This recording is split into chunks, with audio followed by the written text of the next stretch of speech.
Salut tout le monde, la maison du Grenat vous salue. On va parler de l'avant-match entre Metz et Amiens, un match capital pour les Messins après cette série de défaites qui commence à tout doucement se créer.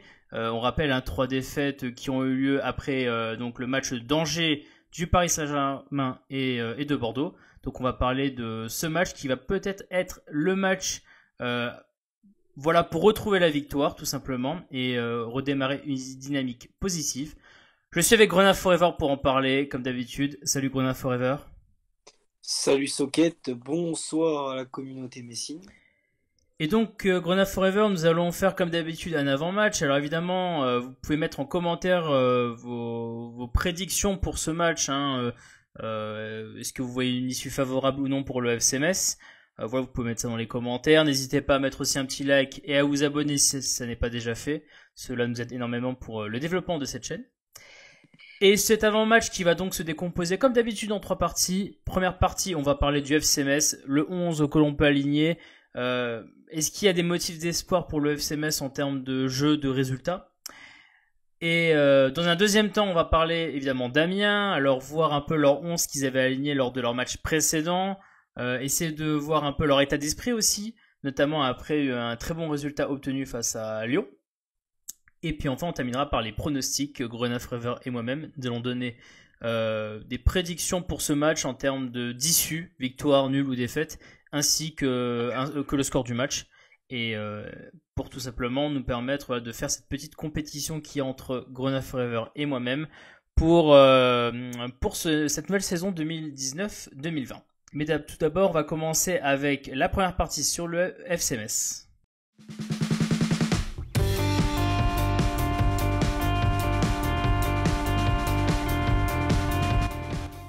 Le FC Metz donc qui va essayer de relever un peu la tête, Grenat Forever, on peut le dire, après notamment cette défaite cuisante à Bordeaux, défaite qui a été acquise, on peut le dire, dans les premières minutes du match.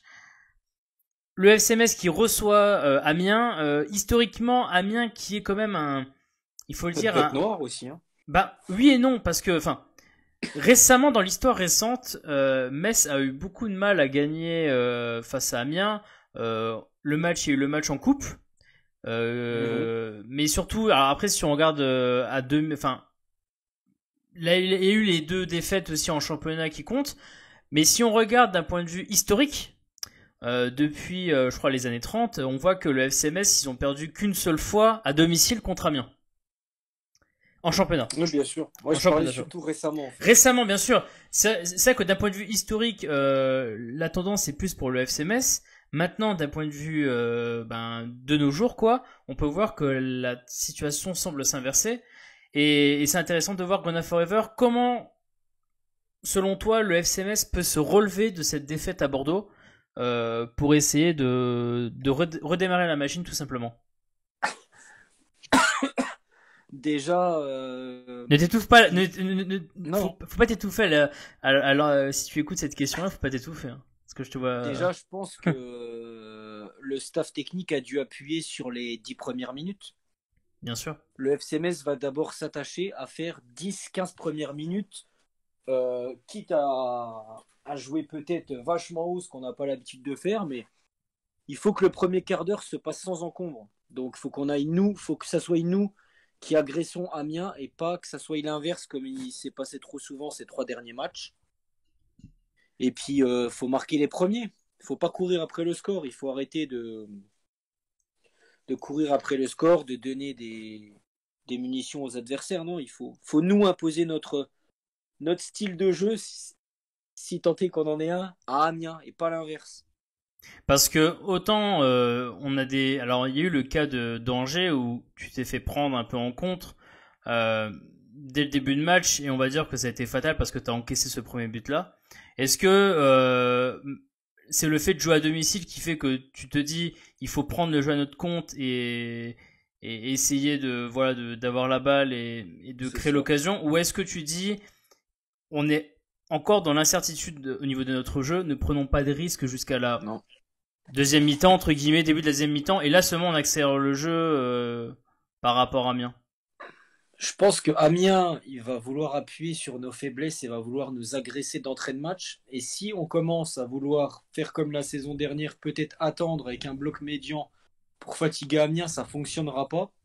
Pour moi, il faut que dès le premier quart d'heure, justement, on piège les Amiénois et que ça soit nous qui les agressions. Parce que je pense qu'ils vont pas s'y attendre.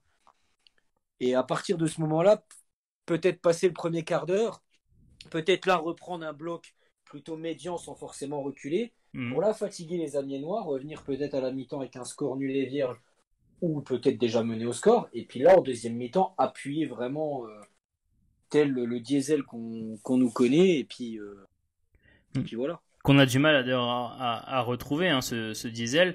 Au niveau du 11, alors si on prend le dernier 11 hein, qui évidemment apparaît sur votre écran, avec Nget, Diallo, Gakpa, pour l'attaque Angban, Maïga, Endoram au milieu de terrain, et en défense Delaine, John Boy, Sunzu, 111 et Okija dans les buts, tu vois des changements majeurs pour quand même. Ouais, mais c'est intéressant de voir ces changements-là pour toi, c'est s'il doit y avoir des changements d'ailleurs, quel est l'objectif? C'est de se dire, il faut à nouveau, comme le disait Vincent Ognon, concerner tout l'effectif, si je puis dire, même si ça fait bon, voilà quoi. Ou est-ce qu'il faut qu'il repasse à quelque chose qu'il connaissait? On parle du trio habituel que normalement on est censé avoir devant. Peut-être sortir Endoram et remettre Coad. Ah, moi, je pense qu'il va essayer de revenir à ses principes de jeu de la deuxième partie de saison de l'année dernière. On voit je pense qu'il est pas bête, Vincent Ognon. Il sait qu'il s'est trompé encore une fois dans ses choix d'hommes sur ses 3 derniers matchs. Là, c'est un match quand même à couteau serré. Donc, pour moi, il peut pas se permettre de laisser encore une fois un Coad sur le banc. Je pense que Boulaya va faire son retour dans le 11 parce qu'il est très précieux. Et après, on verra par rapport à Angban ou Gakpa. Mais non, moi, je vois une équipe qui se rapproche énormément de l'équipe qu'on a eue l'année dernière, en fait. Ok. Qui, au final, est un peu l'équipe de Monaco. Voilà, parce que moi, je pense qu'il va remettre Maïga, Coad et Angban. Okay. Même si ça me déplairait pas qu'ils mettent un Maïga, Coad, Gakpa, par exemple, dans un match comme ça. D'accord. Mais comme je pense qu'il va quand même jouer un petit peu la sûreté, qu'il va pas vouloir non plus trop prendre de risques, il mettra quand même Angban. Bah, il sait que ses cartouches aujourd'hui sont limitées à Vincent Ognon sur le fait qu'il il a pas le droit à l'erreur entre guillemets sur ce match à domicile parce qu'il sait que en plus on démarre sur une semaine compliquée, je veux dire du samedi là de ce match d'Amiens jusqu'au samedi d'après, c'est 3 matchs qui vont s'enchaîner en tout, si je compte celui d'Amiens. T'as pas le droit de lâcher des points comme ça à domicile face à Amiens. Pour ça, le retour de Coad est primordial. Je vois pas comment il pourrait se passer de lui au milieu de terrain. Ça me semble vraiment surréaliste s'il est encore une deuxième fois remplaçant. Et je pense que devant, voilà, Gakpa sur un côté, on a vu que ça fonctionnait pas. Ouais. En tout cas, au poste où il a été mis à Bordeaux. Donc je pense qu'il va revenir à son trio habituel. Okay. Boulaya, il va revenir et j'espère que ça lui aura peut-être fait du bien d'être et qu'il sera surmotivé et va vouloir faire mentir Vincent Ognon. Après, la question, c'est qui va du coup sortir du groupe si, dans ma logique, Boulaya est titulaire. Est-ce que Traoré va sortir du groupe? Est-ce qu'un milieu de terrain au profil défensif, Fofana ou voire Kevin Endoram sortirait du groupe?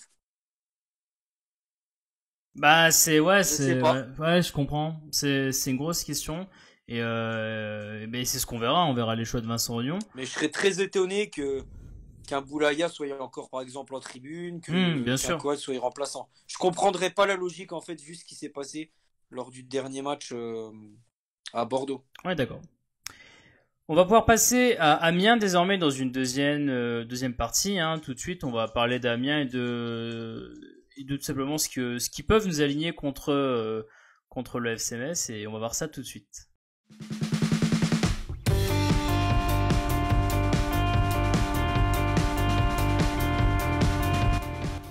Parlons d'Amiens donc. Amiens qui a plutôt, on va dire, voilà quoi, un bon moral, hein, notamment du fait de son dernier résultat obtenu dans les toutes dernières minutes du match contre Lyon. Un résultat qui était assez inespéré. Eux aussi étaient sur une série de 2 défaites. Ils ont pu obtenir ce match nul là avec notamment en comptant sur les joueurs d'expérience, hein, notamment un certain joueur d'expérience sur le banc de touche, un certain Bodmer, voilà quoi. C'est de dire que Bodmer a sauvé Amiens comme ça, c'est assez extraordinaire. Pour ceux qui ont vu le match, c'était assez incroyable. Et donc l'équipe d'Amiens qui va alors est-ce qu'ils vont nous aligner le même 11? Alors le 11 comme d'habitude vous l'avez toujours à l'écran. Ils avaient un 11 avec Konaté, Guirassy en attaque, milieu de terrain Kakuta, Blin, Gnaoré, Diabaté. Diabaté qui s'est blessé d'ailleurs. C'est ça. Diabaté qui s'est blessé. Derrière il y a de l'expérience avec Christophe Jallet, avec Aurélien Chedjou qui est un peu arrivé dans l'anonymat total à Amiens, mais qui est quand même un joueur avec une sacrée expérience Ligue 1. Il y a aussi il y a Jordan Lefort également, Alessami, et dans le but c'est Régis Gertner. Est-ce que c'est un 11 qui est emmerdant dans un Forever? Oh bah très emmerdant. En plus l'entraîneur amiénois c'est un adepte du 4-4-2. Oui, très jeune entraîneur, hein, Luca Elsner. Bah, un peu que ce que Christophe Pélissier faisait la saison dernière et ces dernières années, c'est un 4-4-2 avec vraiment 4 joueurs vraiment offensifs, les 2 ailiers sur le côté et les 2 attaquants. C'est 4 joueurs à vocation très offensive, avec seulement 2 milieux vraiment plus défensifs. Donc je pense que c'est là-dessus qu'il faut appuyer. Ouais. Autant ils peuvent nous faire mal offensivement avec Gaël Kakuta, avec Gnaoré devant. Ça va vite, mais autant au milieu de terrain, si on arrive à les emmerder physiquement, on peut leur faire mal parce que défensivement, il y a de l'expérience, mais c'est quand même assez lent leur défense. Donc avec les flèches qu'on a nous devant, si on arrive à avoir notre jeu et nos schémas préférentiels, on peut leur faire mal. Après, ça dépendra toujours de l'animation qu'on va mettre en place. C'est toujours la même chose. Hein. Oui, et c'est là que tu vois que c'est important effectivement de mener au score, parce que si tu mènes pas au score, tu auras du mal à faire ressortir cette défense d'Amiens de sa moitié de terrain à elle, tu vois. Et forcément, si tu la fais pas sortir de sa moitié de terrain, tu laisses pas d'espace pour tes attaquants, et forcément, tu peux moins exploiter les points faibles qu'ils ont avec notamment les joueurs qu'ils ont d'air, tu vois. Peut-être un manque de rapidité par rapport à nos attaquants, mais c'est vrai que moi c'est offensivement où j'ai l'impression que cette équipe elle est assez sous-estimée, et compte tenu du fait que nous avons des difficultés défensivement parlant, je sais pas ce que t'en penses, mais ah bah si, ça m'inquiète un peu, mais c'est là qu'on va voir si on en a dans le pantalon. Ouais. De toute façon, on n'aura pas le droit à la moindre erreur. Hein. Ouais, bien sûr. C'est qui pour toi la vraie menace dans cette équipe d'Amiens? Oh, ben pour moi, c'est Gaël Kakuta, il n'y a même pas photo. Il y en a peut-être qui vont penser que voilà, ça reste quand même un mec, un joueur d'expérience. La dernière saison qu'il a fait à Amiens, il y a 2 ou 3 saisons avant de partir, c'était lui leur atout numéro 1. Là, il est revenu, il a l'air d'être un peu plus affûté physiquement que lors de son arrivée. Et puis ça reste Gaël Kakuta, quoi. C'est un peu un mec, même s'il fait un mauvais match, sur 1 ou 2 éclairs de génie, il peut faire la différence à lui tout seul. Ouais. On disait juste au début de ce podcast que Amiens, dans l'histoire récente, embêtait beaucoup le FC Metz, aussi bien domicile qu'à l'extérieur.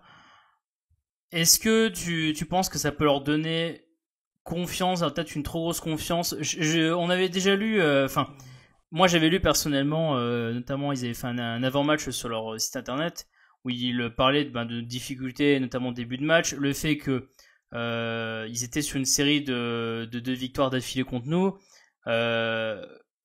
Ça, plus le fait qu'il y a ce point obtenu face à Lyon, est-ce que tu penses que ça leur donne peut-être trop de confiance, ou est-ce qu'au contraire tu dis qu'ils sont dans la peau on affronte un concurrent direct, on n'est pas favori du match parce qu'en plus on va se déplacer, Et dans ce cas-là, faut prendre le match pas de haut, quoi. Tu vois. Enfin, pas prendre l'adversaire de haut, je veux dire. Ah, je pense qu'ils nous prendront pas de haut. C'est pas la mentalité qu'il y a à Amiens. Ouais. C'est une équipe qui, en plus, généralement, c'est une équipe qui réussit très bien contre ses concurrents directs. Ouais. Amiens est une des équipes qui a pris le plus de points ces 2 dernières saisons contre les équipes qui jouent la deuxième partie de tableau, comme eux. Ouais.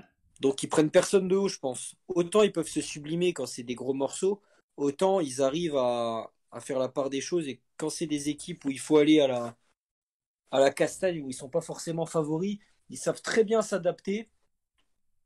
Et non, ça va être un match ultra serré. Je pense ça va se jouer sur des détails. Ok. Bah écoute, je suis un peu du même avis que toi. Ça va nous permettre de passer à la troisième partie sur les pronostics, hein, puisque tous les deux on voit aussi un match un peu serré. Et donc c'est ce qu'on va voir dans cette dernière partie.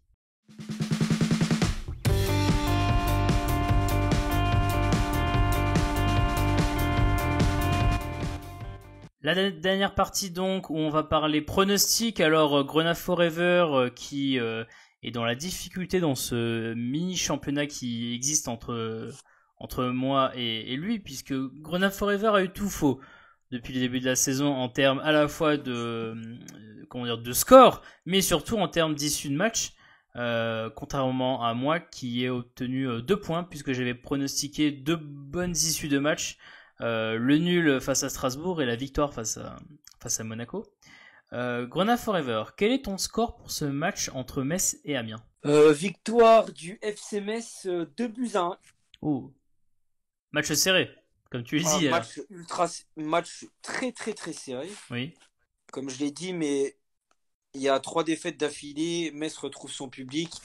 Ils vont avoir à cœur de se reprendre, de se racheter. C'est le premier match entre guillemets à couteau serré contre une équipe qui est amenée à jouer le maintien contre nous. Je vois une victoire messine. Okay. Et dans un match maîtrisé en plus. Donc, un match maîtrisé carrément. Tu vas loin. Un match maîtrisé. Écoute, moi je vais aller aussi sur le terrain de la victoire puisque je vais dire victoire du FC Metz 1-0 contre Amiens. Match serré aussi donc, un seul but marqué dans ce match. Pour moi, je vois bien Metz entre guillemets chercher à ouvrir le score et à vraiment maîtriser le reste du match. Parce que effectivement il y a cette série assez négative et c'est pas impossible que derrière aussi il y ait des consignes notamment du staff de si jamais on arrive à mener 1-0 qu'on baraque la chose quoi, qu'on évite de prendre des risques parce que le staff c'est aussi qu'il est un peu en danger si la mauvaise série continue surtout contre un concurrent direct. Alors après est-ce que s'il y a ouverture du soir du FC Metz, est-ce que ça va donc pousser les joueurs à être plus défensifs et dans ce cas-là s'exposer davantage à des actions qui peuvent donc permettre l'égalisation? C'est possible. Le 1 aurait été possible également. Mais non, je vois un 0, je souhaite la victoire. Je pense qu'elle peut avoir lieu sous un petit score comme celui-là. Voilà. De toute façon, je vois pas un gros score dans un sens comme dans l'autre. Ça me paraît un peu bizarre. Non, mais j'ai du mal à voir Metz malheureusement faire un clean sheet. Même si j'aimerais bien. Ouais. C'est en tout cas faire un clean sheet sur un petit score, oui, sur un gros score, non. Voilà. Donc pour moi, on voit tous les deux une victoire. De toute façon, la victoire est primordiale. Si on veut reprendre le bon wagon des équipes pour batailler la 14e, 13e place, il faut gagner contre Amiens, il faut gagner ce genre de match. Oui, bien sûr, et puis vous avez vu notamment le classement qui est apparu lors de ce podcast. Vous voyez bien que, comment dire, alors Amiens est actuellement au même niveau que nous, de toute façon. Il y a des équipes derrière, Strasbourg va peut-être reprendre du poil de la bête à un moment donné. Monaco va aussi reprendre du poil de la bête à un moment donné. Et les équipes devant commencent à avoir une petite avance doucement. On parle de clubs comme Toulouse, comme Angers, qui sont des concurrents directs. Donc il faut pas laisser passer ces points-là. Et ici, il faut faire un match serré pour assurer les points. Faisons un match serré pour assurer les points. Moi, c'est clair. En tout cas, nous on a fini pour cet avant-match, donc on vous remercie d'être restés jusqu'au bout pour ceux qui sont restés jusqu'au bout. Merci Grenade Forever, comme d'habitude, d'être parmi nous pour partager ton analyse et tes remarques. Merci à toi, Monsieur Socket, merci à tous, comme d'habitude de nous écouter, toujours plus nombreux de semaine en semaine. De semaine en Merci à semaine, tous. voilà, ça monte tout doucement. On vous remercie, évidemment, on a beaucoup de messages et c'est très sympa de nous soutenir. Et on vous dit tout simplement à la prochaine. À la prochaine.